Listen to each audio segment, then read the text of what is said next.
함께 주님의 말씀 봉독해 보겠습니다. 주님의 말씀은 민수기 15장 40절에서 41절까지 말씀입니다. 그리하여 너희가 내 모든 계명을 기억하고 행하면 너희의 하나님 앞에 거룩하리라. 나는 여호와 너희 하나님이라. 나는 너희의 하나님이 되려고 너희를 애굽 땅에서 인도해 내었느니라. 나는 여호와 너희의 하나님이니라. 아멘. 여자분들이 다이아몬드를 많이 좋아하시죠? 예, 다이아몬드를 좋아하는 데는 이유가 있습니다. 물론 다이아몬드는 아름답죠, 먼저. 맞습니까? 예. 그리고 또 굉장히 희귀한 보석이기 때문에 대단히 비쌉니다. 값이 많이 나가는 물건을 선물로 받는다면 당연히 좋아하는 거죠. 그런데 다이아몬드에 그 내포되어 있는 의미가 이보다 더 중요한 것 같습니다. 다이아몬드는 영원하다라는 말이 있잖아요. 이처럼 남편에게서 영원한 사랑을 약속받는다라는 그런 뜻이 있기 때문에 여자분들은 이 다이아몬드를 결혼 선물로 받는 것을 아주 특별하게 여깁니다. 전 세계에서 제일 유명한 다이아몬드는 영국에 있습니다. 사람들이 코히누르라고 부르는 이 다이아몬드는요 105.6카렛입니다. 세계에서 가장 크고 아름다운 다이아몬드 중에 하나로 그렇게 손꼽힙니다. 얼마나 클까 궁금하시죠? 뭐 이만할까? 제가 여러분들 가르쳐 드릴게요. 여러분들 손가락, 엄지손가락과 금지손가락 한번 꺼내보세요. 예. 그리고 동그라미를 만들어 보세요. 예. 그 다이아몬드가 이만합니다. 예. 이 코히누르는 수백 년 전에 인도의 어느 강가에서 발견되었다고 합니다. 그리고는 그 이후로는 인도의 여러 왕들의 손을 거쳐갔어요. 그래서 왕들이 어느 왕이 그 가지고 있으면 또 전쟁을 해서 그 왕에 정복하고 그 왕이 가지고 있는 물건들이 다 빼앗아가고 그러면 또 이게 넘어가는 거죠. 다음 왕에게로 넘어가고. 그렇게 해서 여러 사람들의 손을 거쳐갔는데요. 인도의 왕비 중 하나는 어느 날 이 코히누르를 처음 보고서는 이렇게 말을 했다고 합니다. 어느 힘센 남자가 돌 4개를 들고서 동쪽, 서쪽, 남쪽, 북쪽으로 있는 힘을 다 던지고 또 하나의 돌을 들고서 공중을 향해서 가장 힘있게 던져서 그 공간이 있잖아요. 공이 멈추는 그 공간에 금을 다 채운다 하더라도 이 코히누르와는 비교할 수 없겠다. 그렇게 말을 했다고 합니다. 200년 전에 이 코히누르는 우리가 인도에서 살 때에 살았던 그 푼잡 지역의 지방을 다스리던 그 왕의 소유가 되었습니다. 자, 그러다가 이 지역이 영국의 지배를 받게 되면서 푼잡의 마지막 왕 둘립싱이라는 사람이 이 다이아몬드를 영국의 그 빅토리아 여왕에게 바쳤습니다. 그 당시에 둘립싱은 10살의 어린 나이였어요. 5년 후에 둘립싱은 영국에 도착했습니다. 그래서 빅토리아 여왕을 직접 만나보았습니다. 왕궁에서 여왕에게 절을 한 후에 둘립싱은 자기가 이전에 영국으로 보냈던 그 코히누르 그 다이아몬드를 다시 한번 보게 해달라라고 그렇게 요청을 했습니다. 자, 속국의 왕이 이전에 자기 소유였다가 바친 것을 또다시 자기가 좀 보기를 원한다니까 좀 특별하잖아요. 경우가 너무나 뜻밖의 부탁이었기 때문에 빅토리아 여왕은 많이 당황했다고 합니다. 하지만은 마음을 다 가다듬고 신하들에게 그 다이아몬드 가져오라라고 지시를 했어요.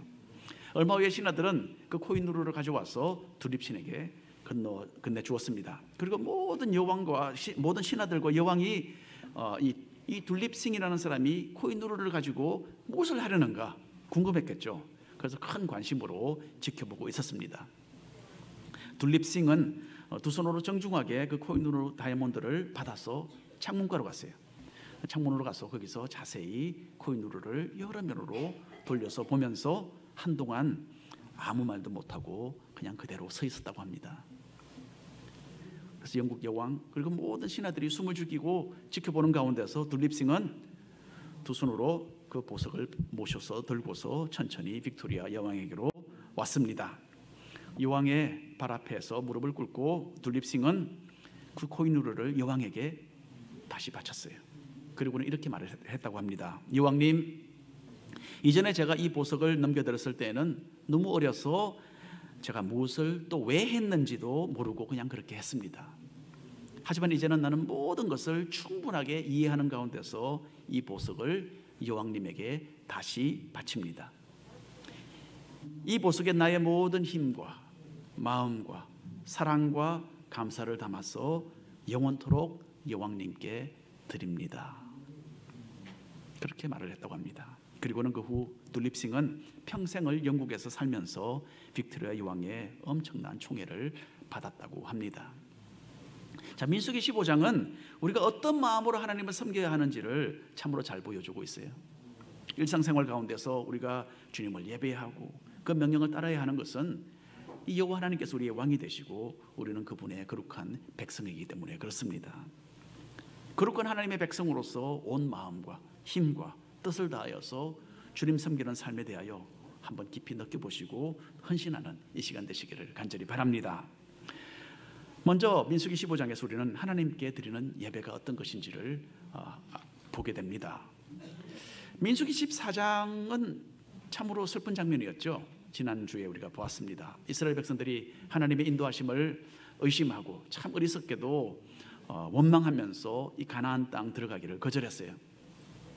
이 가나안 땅의 거인들이 두려웠고요, 그리고 하나님께서 자기들을 위해서 하실 일에 대해서는 믿음을 가지지 못했던 것입니다. 이 불신앙의 결과로서 그 세대는 40년 동안 광야를 다니다가 죽고 그 다음 세대가 들어가게 될 것이다, 그렇게 하나님의 판결이 떨어졌습니다. 자, 그랬더니 이스라엘 백성들은 이제는 말을 바꿉니다. 자기들이 이제 가나안 땅에 들어가겠다라고 이제는 나서는 거예요. 이거 지난주에 제가 시간이 없어서 여러분들에게 말씀을 못 드렸습니다. 자, 정처 없이 40년 동안 광야 여행을 해야 할 것을 생각하니까 끔찍했겠죠. 게다가 결론적으로는 광야에서 자기들이 죽어서 그 시신이 그 뜨겁고 그 황량한 광야에 묻히는 거였어요. 괜히 하나님께 원망하고 대들었다가 이제 큰 코를 다치게 된 겁니다. 그래서 이제는 말을 바꾸어서 이제는 우리가 가나안 땅을 정복하고 그것을 위해서 싸우겠습니다. 자기들 마음대로 또 다시 결정을 했어요. 하나님께서는 그렇게 하지 말라고 그러셨는데, 자, 그 땅을 들어가라고 말씀하셨을 때에는 하나님을 의심하고 원망하고 거절했습니다. 그런데 이제 하나님께서 심판을 선언하시니까, 그리고 다시 광야로 돌아가라 라고 명령하시니까 이제는 다시 마음을 바꿔서 그 땅을 우리가 차지하겠습니다 라고 나섰습니다. 한국말로 하면 청개구리죠. 청개구리도 이런 청개구리가 없습니다. 모세는 하나님께서 너희와 함께 계시지 않았기 때문에 이 가나안 사람과의 이 전쟁에서 너희들은 패전할 것이다, 하지 말라, 그렇게 했는데, 경고를 했는데 이스라엘 백성들은 이 모세의 그 만류에도 불구하고 하나님의 말씀 명령을 어기고 기어코 전쟁에 임했습니다. 결국 가나안 땅 원주민들이 마주 나와서 싸울 때에 이스라엘 백성은 크게 패전해서 수많은 인명피해를 입은 것으로 민수기 14장 기록이 마무리되어 있습니다. 여기까지가 지난주에 여러분에게 말씀을 못 드린 내용입니다. 자, 그리고 민수기 15장이 이렇게 이어집니다. 15장 1절부터 4절까지인데요, 한 절씩 나누어서 읽어보겠습니다. 지난주에 제가 좀 크게 읽으시라고 말씀드렸죠. 한번 보겠습니다. 여호와께서 모세에게 말씀하여 이르시되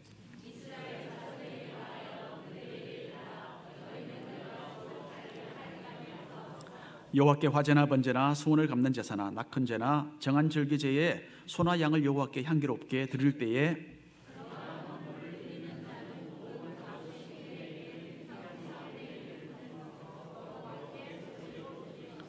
감사합니다. 잘하셨습니다. 자, 이스라엘 백성의 그 반역과 어리석은 선택으로 인해서 그렇게 안타깝고 또 슬픈 결과가 적혀 있는 민수기 14장이었어요. 그런데 거기서 한 장을 넘기게 되면 우리는 참 갖가지 예배와 제사에 대한 규례가 적혀져 있는 민수기 15장을 만나게 되는 겁니다.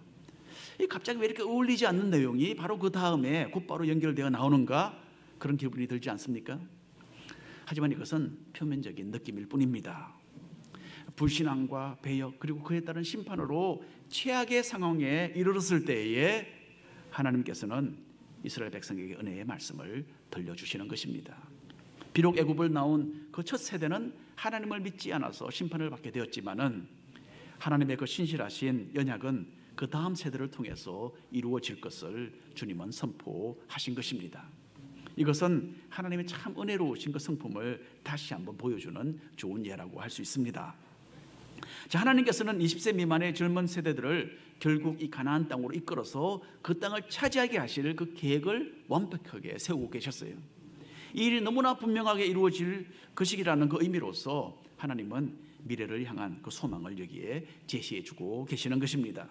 너희 젊은 다음 세대가 나중에 이 가나안 땅에 들어가거든 이렇게 하라라고 하시면서 하나님은 이 예배의 방법을 제정해 주고 계십니다. 자, 제사라고 우리가 하면, 성경에서 말하는 제사라고 하면 우리는 제일 먼저 사람이 지은 죄에 대해서 슬픔을 표현하고 회개하고 하나님께 용서를 구하는 그런 예식이구나, 그렇게 생각을 합니다. 그래서 예수님께서 나중에 이 십자가에서 이루신 그 희생을 생각나게 한다라는 점에서 이 구약의 제사가 의미가 있다라고 우리는 생각을 합니다. 물론 이것은 제사의 참으로 중요한 부분입니다. 그런데 실제로는 이 제사에는 여러 종류가 있었어요. 자, 기뻐하면서 감사드리는 제사로서 이 번제가 가장 대표적인 제사였습니다. 하나님이 누구신지를 인정하고 찬양하며 예배드리는 그런 제사였습니다.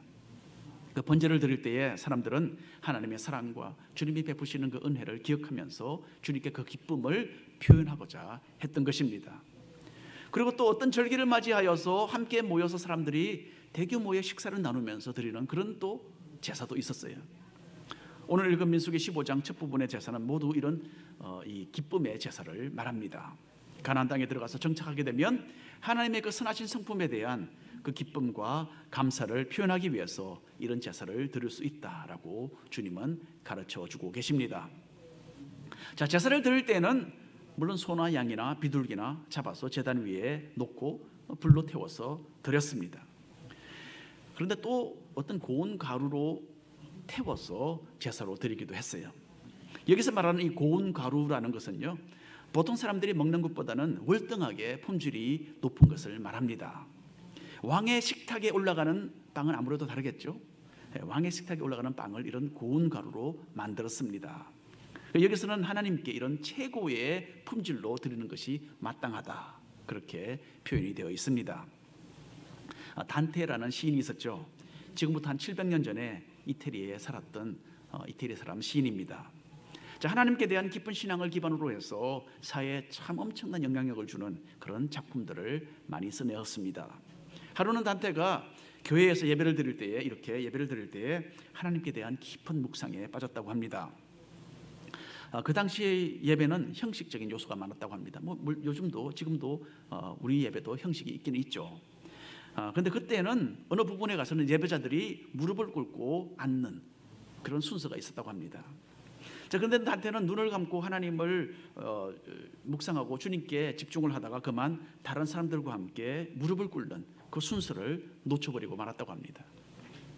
자, 평소에 단테를 못마땅하게 느끼고 공격할 기회를 노리고 있었던 사람들이 거기 예배에 함께 있었던 것이죠. 그래서 이 사람들은 이 단테가 무릎을 꿇지 않는 것을 보고 곧바로 주교에게 달려가서 고발을 했습니다. 하나님께 대하여서 이 불경스러운 행동을 했으니까 이 사람 당장 처벌해야 됩니다, 그렇게 주장을 했습니다. 자, 이 말을 듣고 단테는 이렇게 자신을 변호했다고 합니다. 만일 이 사람들이 자신들의 눈과 마음을 하나님께 집중했더라면 나와 같이 주변에 일어나는 일들에 대해서는 무감각했을 것이다, 그렇게 말을 했습니다. 이 구약시대의 제사에도요, 가장 중요한 부분은 제사 드리는 사람의 마음이었어요. 진정한 마음이 담겨져 있지 않는 겉모습만의 예배는 하나님께서 기뻐하지 않으십니다. 우리에게 베푸시는 그 무한하신 하나님의 사랑과 은혜를 생각하고 하나님께서 기뻐 받으시도록 전심으로 예배하는 성도들이 되시기를 바랍니다. 자, 예배의 모습에 대해서 언급하시면서 하나님께서는 이스라엘 백성뿐만 아니라 그 가운데 거주하는 이방인들도 이 동일한 방식으로 하나님께 제사 드리는 것을 허락해 주셨습니다. 민수기 15장 13절 14절 말씀 한 줄씩 나눠서 읽겠습니다.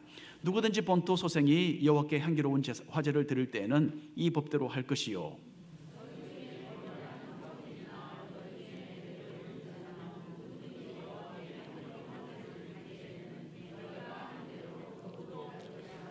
감사합니다. 자, 이것은 하나님께서 처음부터 우리와 같은 이방인들도 하나님을 알고 자신의 백성이 되는 것을 원하셨다라는 것을 너무나 잘 보여주고 있습니다. 아브라함과의 언약에 있어서도 하나님은 이 세상의 다른 족속들이 아브라함을 통해서 복을 받을 것이다, 그렇게 명시하셨습니다.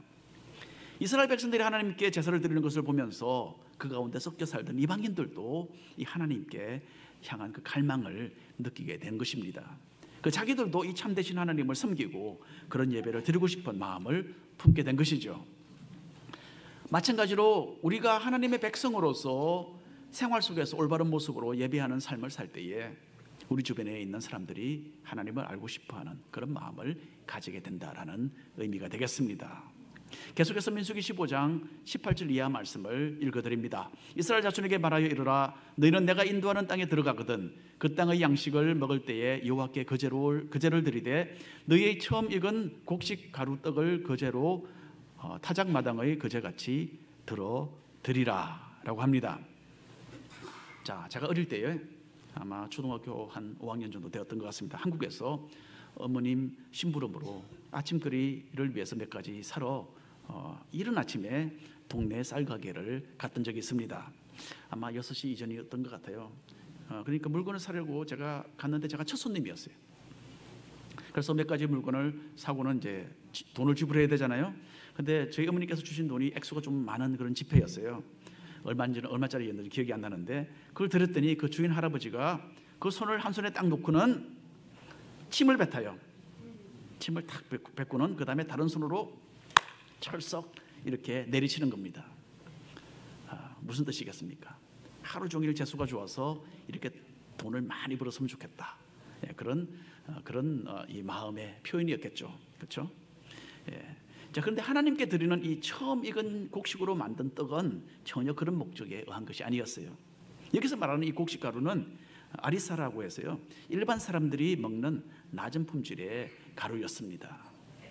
자, 이 가루로 만든 떡을 하나님을 향하여서 높이 드는 이 제사 방식은 생활상의 모든 필요가 하나님으로부터 왔다라는 것을 인정하는 그런 제사의 모습이었습니다.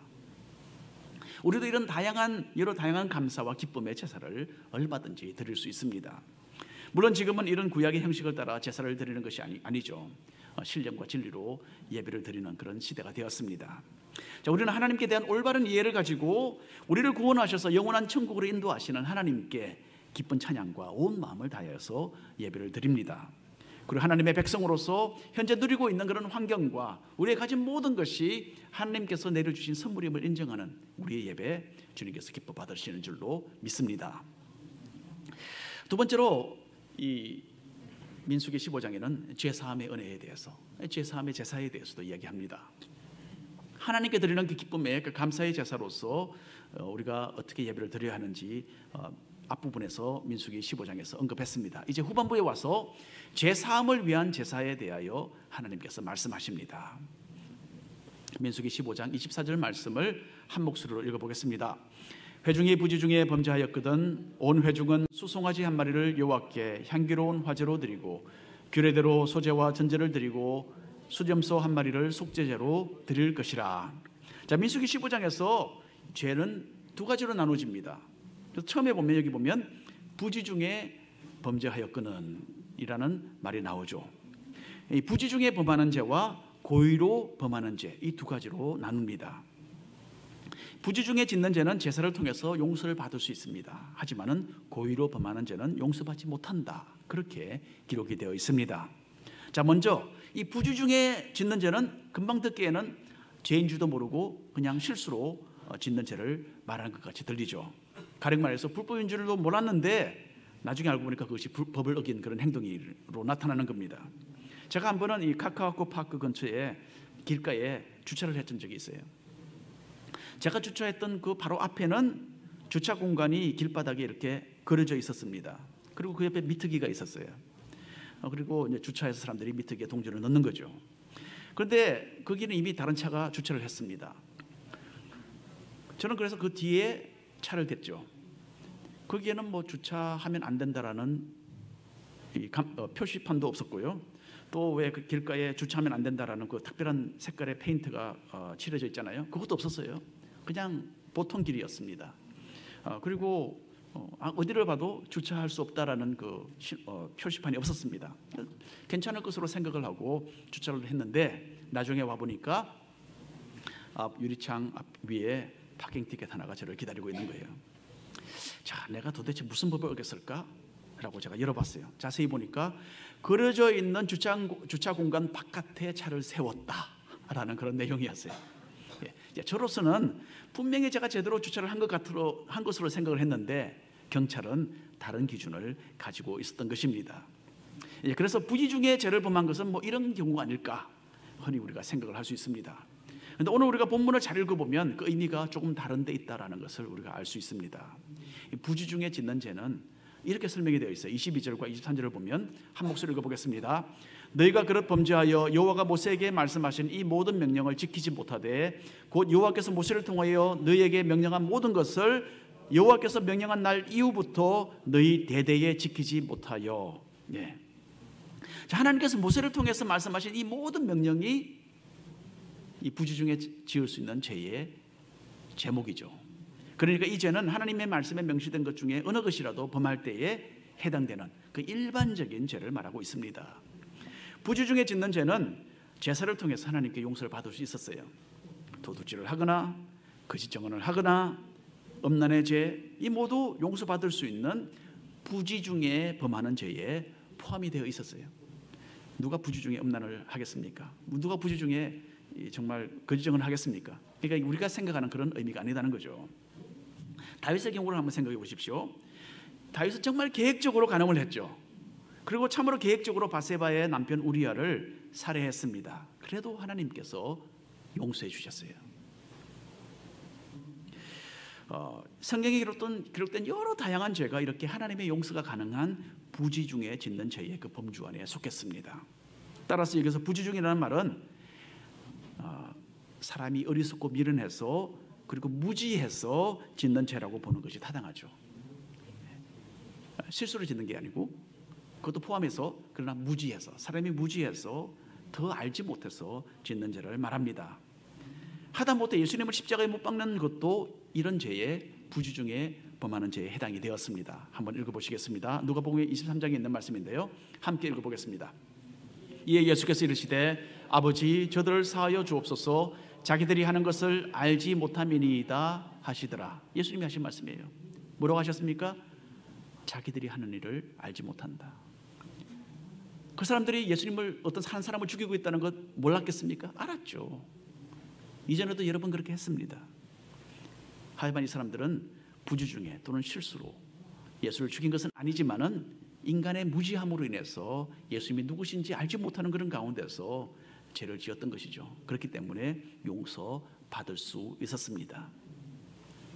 이와는 달리 고의로 죄를 지으면 용서가 없고 단호한 심판이 따랐습니다. 30절과 31절 민수기 15장 읽을 드립니다. 본토일이든지 타국일이든지 고의로 무엇을 범하면 누구나 여호와를 비방하는 자니 그의 백성 중에서 끊어질 것이라. 그런 사람은 여호와의 말씀을 멸시하고 그의 명령을 파괴하였은즉 그의 죄악이 자기에게로 돌아가서 온전히 끊어지리라. 자, 고의적으로 죄를 지으면 용서가 없다라는 이 말씀, 우리에게 충격이 되고 좀 깜짝 놀라게 하는 말씀이죠. 왜냐하면 우리가 죄를 지을 때는 대부분 의도적으로 고의로 죄를 짓기 때문에 그렇지 않습니까? 사실입니다. 자, 우리가 이런 죄에서 용서받지 못한다는 것은 얼마나 큰 일입니까? 끔찍한 일이죠. 그런데 앞에서 이 부지중해라는 이 표현의 경우와 마찬가지로 여기서 고의라는 말의 뜻도 그 의미가 조금 다른 곳에 있습니다. 자, 지금 읽은 구절에서는 하나님을 비방하고 하나님의 말씀을 멸시하고 하나님의 명령을 파괴하는 죄가 이 고의적인 죄다, 그렇게 설명이 되어 있습니다. 그러니까 고의적으로 그리고 계획적으로 하나님께 대하여 반항하는 그런 죄를 말합니다. 자, 예수님께서도 용서받지 못하는 죄에 대해서 교훈을 해주신 적이 있죠. 마가복음에 보면 이렇게 나와 있습니다. 한 줄씩 나눠서 읽겠습니다. 내가 진실로 너에게 이르노니 사람의 모든 죄와 모든 모독하던 일은 사심을 얻되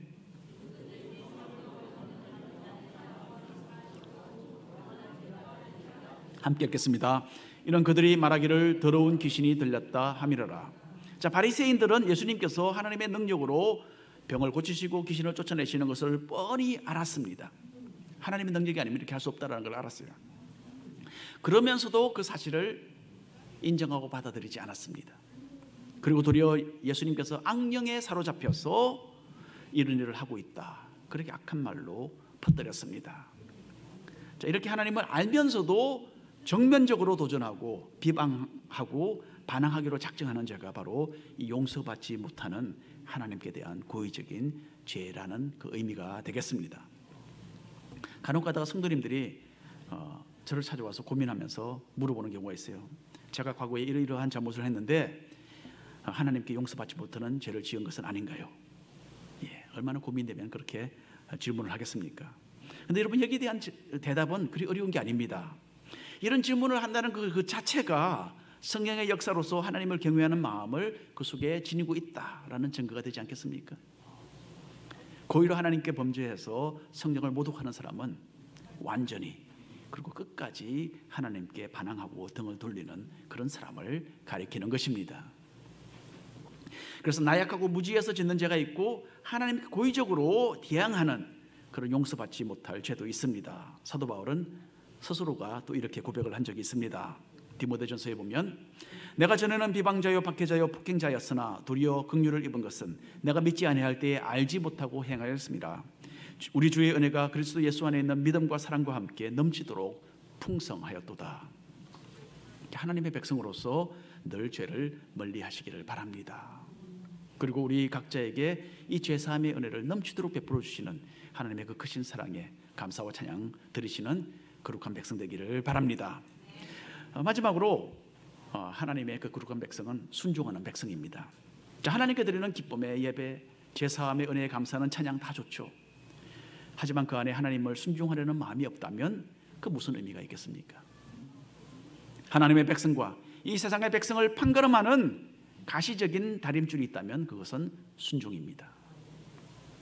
하나님께서는 이스라엘 백성이 말씀을 순종하도록 한 가지 기억을 좀 도와주는 방법을 제시하고 계십니다. 민수기 15장 38절 39절 말씀인데요, 좀 재미있는 말씀입니다. 읽어드릴게요. 이스라엘 자손에게 명령하여 되도록 그들의 옷단귀에 술을 만들고 청색끈을 그 귀의 술에 더하라. 이 술은 너희가 보고 여호와의 모든 계명을 기억하고 준행하고 너희를 방종하게 하는 자신의 마음과 눈의 욕심을 따라 음행하지 않게 하기 위함이라.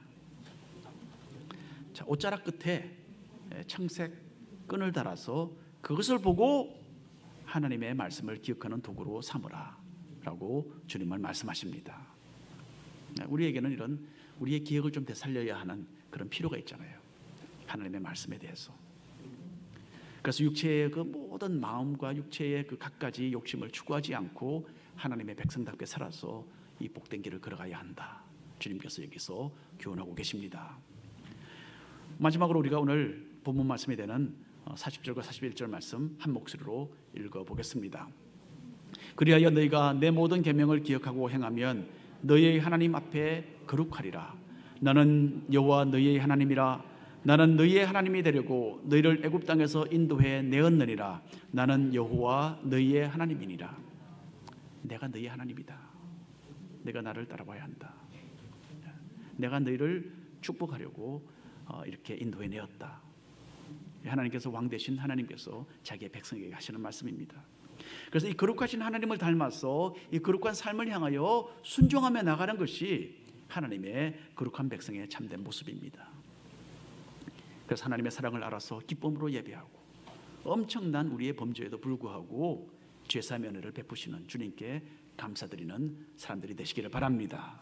그리고 나는 어떻게 하면 죄를 더 멀리하고 주님의 말씀을 더 순종할 수 있을까? 이것 고민하시면서 온 마음을 다하여 헌신하시는 하나님의 거룩한 백성으로 살아가시기를 축원합니다. 기도합니다.